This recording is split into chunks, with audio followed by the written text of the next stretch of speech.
Hello and welcome back to another OMNIHEROES video. In this video, hopefully, we're just going to go from stages 41 all the way through to 60. So let's jump in and let's see how we go. So this is the team setup that I used previously.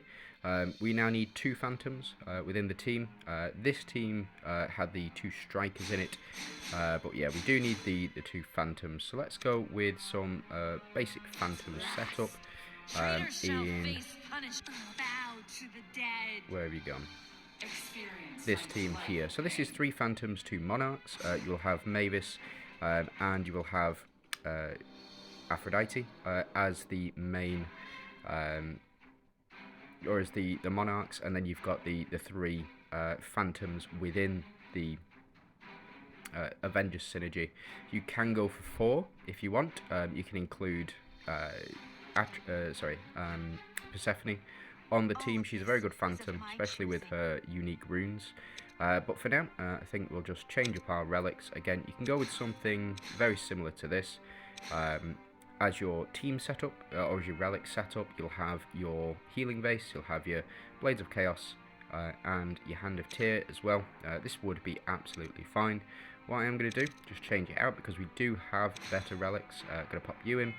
Let's pop in you, and we'll pop you in as well.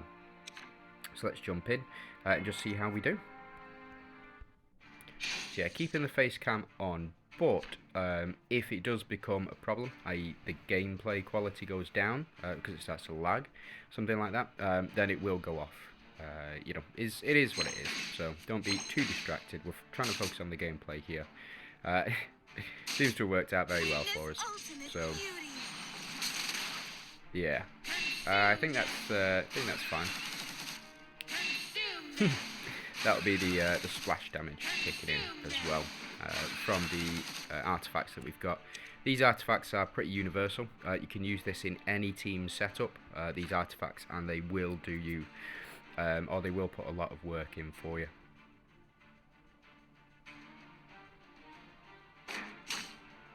There we go. So, because it's a Phantom team, enemies will keep coming back, but I don't see this as too much of an issue. So we watch the first match with the Phantoms, and then we can go ahead, I think, and skip through until 45 now, where there will be a boss mission. Let me just check. Yeah, so round one, Narissa doing the most there. Crazy. This should be a bit better. So we'll have... we've got our dodge up here, and yeah, round one again. So Narissa, she's taking it all.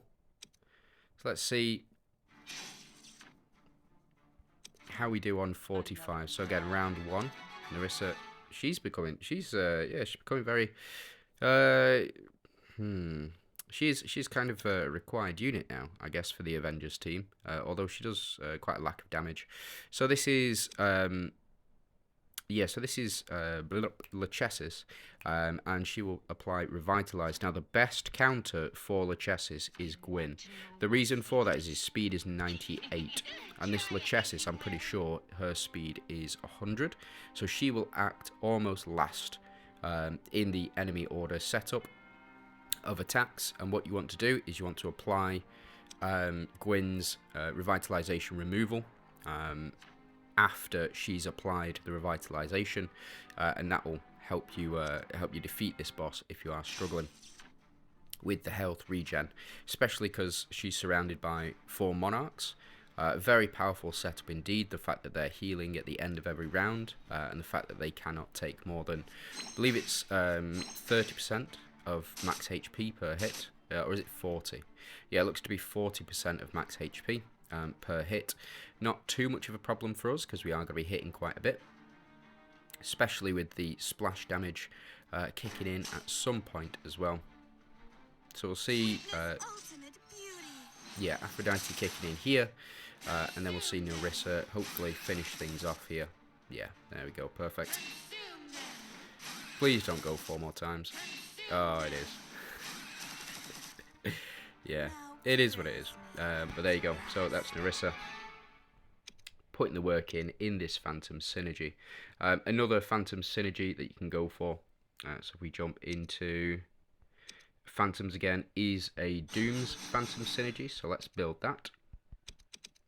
I think we can keep the relics as absolutely fine. So this is the Doom's Phantom synergy. You can also add Cleo in there as well to get the 4 Phantom synergy.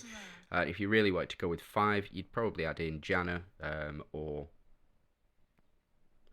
Yeah, you'd probably add in Janna, to be honest. Janna or Elma in this particular setup. Particularly because they do have to attack. But instead, what we're going to do, go find another Dooms, and let's put in Ophelia in here instead.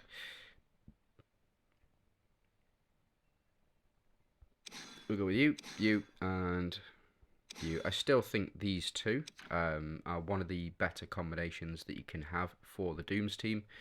Let's jump in just while I'm talking. So, yeah, I think that you can have the stun Leviathan relic, and you can have the shield in here as well. But for me, the most consistent relics is the skeletal claw and also the whirling blade. It saved me on this team so many times. Untrue. So yeah, fortunately able to Sylvan taking the cake there. Not bad. 100% of the damage. Confirmed she is the best unit in the game. Might make that into a short. Probably not though. Just because I don't particularly think she is altogether too good. I think there are better options for Dooms, like specifically like Athena. She is a fantastic unit for the Dooms team specifically.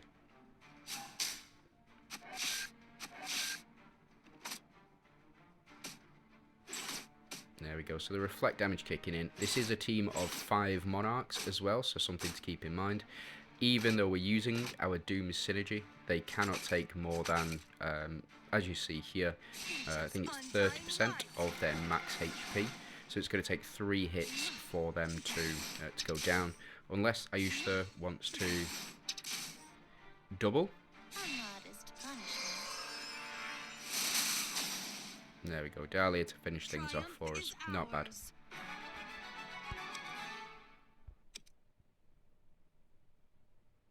Right, okay. So 48, nearly at round 50. So let's blitz through these and let's keep going.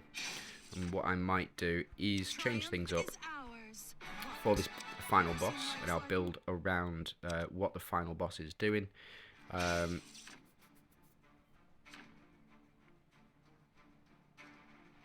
This is going to be quite funny. I very much enjoy these particular matchups, especially with the Dooms team. So the Holy Shields will disappear and they'll just keep going down and down. This is how you beat this team, by the way, is the Dooms. You also have to have strong units, but this is how you'll beat this Dooms team. Or this enemy Phantom team, sorry, is by splash damage. And relic damage, apparently.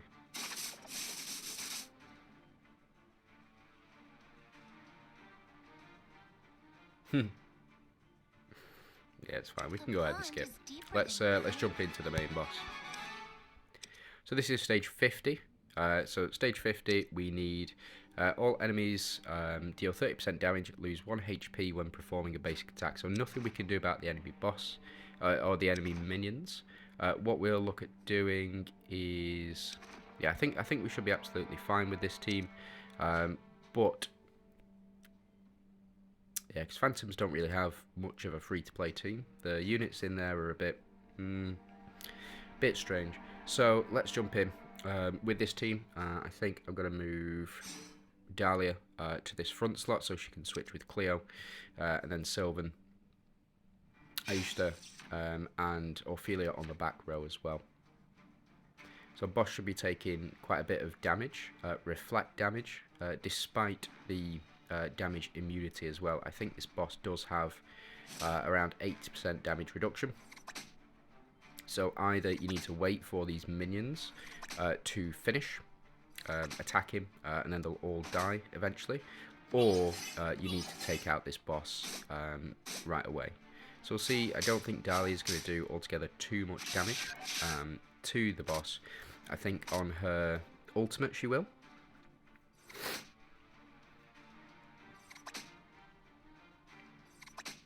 There we go, we're getting our misses. So if you are having trouble with this stage, another way around it would be to have the increased dodge as well, or included at any rate.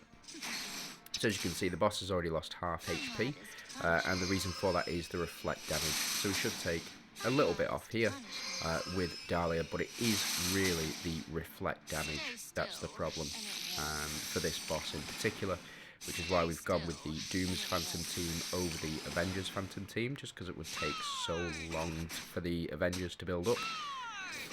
Now Sylvan here, yeah, putting the work in, doing some good damage as well.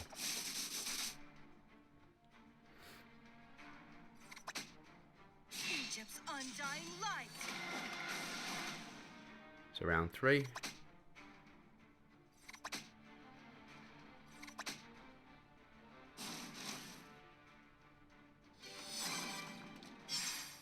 A double Watcher's Pledge.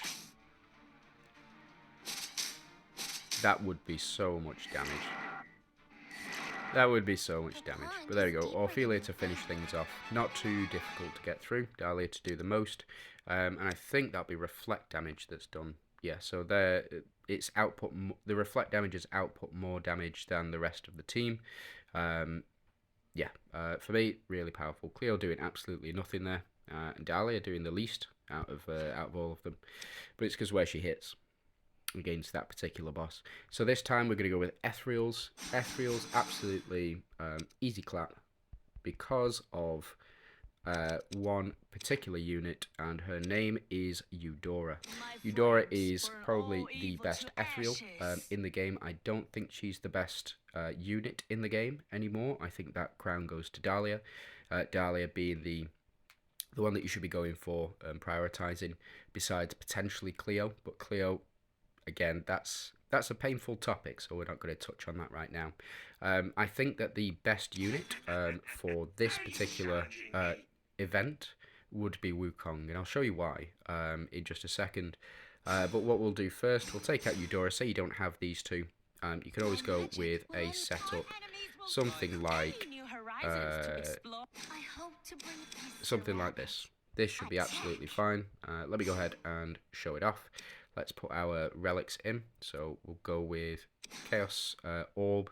We will go with the Hammer. You can also, in fact, let's go with Excalibur.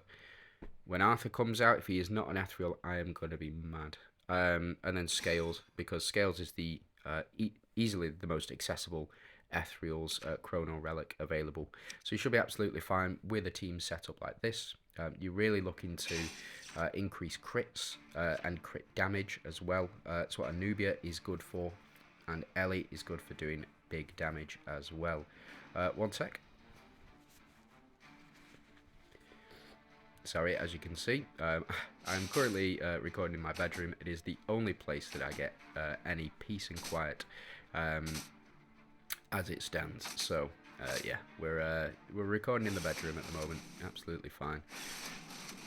And then yeah, so as you can see, we're doing more than enough damage to these units with this particular team setup. Having Katrina, Karnak, Dorabella to do the most. She will put a lot of work in for you over the course of the game. She'll be a great boss killer, and also a good unit on sort of a B team. Now, let's go ahead and run through a couple of these stages. So let's get to 55, and then we'll go ahead and change it out for a less free-to-play team, should we say. Yeah, so the less free-to-play team will be used in later stages, I think. Specifically in Hell mode, if you are trying to get through that. Very useful for a lot of different reasons, but we are able to clinch it out with this team at the moment, and I'll do my best to show off these sort of more free-to-play teams for the first 5 missions, and then for the final 5 missions I'll do a less free-to-play team for the particular synergy that we're aiming for. So again, easy claps, easy able to pass, no difficulty, especially with Dorabella. Prioritising her red runes, I think, is the way forward. As you can see, I've got Katrina's red runes. I've got Eudora's red runes. I've got Anubia's epic, Ellie's epic, and Karnak's epic. I'm 1 off for Karnak, getting a 2 and 2 for his red runes. Now, boss here, Minotaur. I'll just discuss that. So yeah, counter Solomon, Corolla, and Minotaur himself. Stacks of defense on enemy. If this is a problem for you, I'd suggest running Lachesis or running 2 celestial units. The reason for that is when a celestial unit dies, or when a teammate dies, not bad. When a teammate dies, you will remove all buffs on enemies and all debuffs on yourself as well. So let's build another team. We're still going to use these two. These two are the only 2 that retain their position within the A team. The other 3 would be these 3. You can also replace Elowen with Cleo as well, just to give that additional damage boost. But I think Elowen in this slot is very good. We will pop like this. We're going to go ahead, change our relics by 1. Going to take out Excalibur. Going to take out the scales. We'll pop in Gord to combine with Wukong, and we'll pop in the Demon Blade Whip in order to increase our HP and our survivability. In later missions, you really do need the HP increase, just because of the ethereal synergy, the relic synergy that you pick up where they damage share, like that. So we've damage shared at the moment, but having a higher HP pool means that all of your units are able to take more attacks. So this is what I mean by Wukong.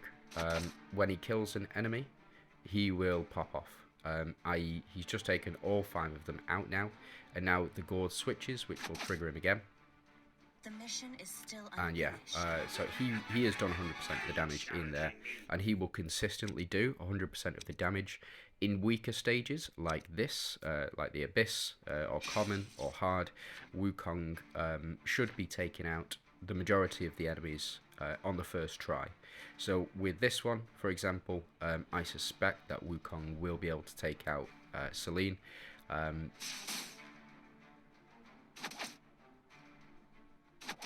Yeah, there we go. Unfortunately, a miss from Elmer, but every time an enemy unit dies, it will trigger Wukong to perform a basic attack. Whenever Wukong does his basic attack, which works very well with the Protector's synergy, he will build up. So instead of just doing 1 basic attack, he will do the damage up to 10 times. So every time he does a basic attack, he will build that stack up. So he'll do 1 basic attack, it'll do ×1 damage. He'll do a second basic attack, it'll do ×2 damage, and so on and so forth. So there we go, enemy down, that triggered Wukong's switch, able to then go ahead and get through the rest of the team, absolutely no problem. 1 sec again, sorry. I've got a bit of a runny nose at the moment. And then yeah, Wukong dealing with the majority of enemies here. Absolutely fantastic unit, I think, personally. I do love this unit in particular, Wukong. And he is coming to Oracle Shop next season. So when the final unit, or final new unit oath comes out on the 6th week of the season, Wukong will also drop in the shop as well. Again, really good for clearing stages like this, just because the enemies have lower health pools, and Wukong is able to take at least 1 person out, or your team is able to take at least 1 person out. Wukong is very effective in this. As you can see, Eudora's not even triggered yet, and Wukong's been able to take him out consistently before Eudora even procs. So you don't particularly need Eudora in this team. It does help to have a Royal in there, but again, as you can see, Wukong building up his attack every single time he does this, and able to consistently take out enemies. This is why I love Wukong as a unit, and I think that because I've got him up to 9 stars at the moment, because I was quite lucky with my polls the last time. But I think even getting him to 7 stars, 7, 8 stars is probably better than not having him at all. and yeah, I think he's going to be worth getting, most definitely. But that's it. Stage 60 cleared. I'm going to leave it there for today. Let me know what you guys think of the webcam. If you can like and subscribe, be really appreciated. Trying to get to that 1,000 subscriber mark so I can start earning a little bit of money from this, and so my wife can stop nagging about me spending so much time doing these videos for you. So yeah, please do subscribe. If you've got any comments on the units or any team setups you want to discuss, links are down below to where to find places to do that. I would say Discord is probably the best place for you to go. Loads of resources, loads of different people and players in there with lots of experience to help and guide you through any difficult missions as well. So thank you very much for watching, and I do hope you have a fantastic day.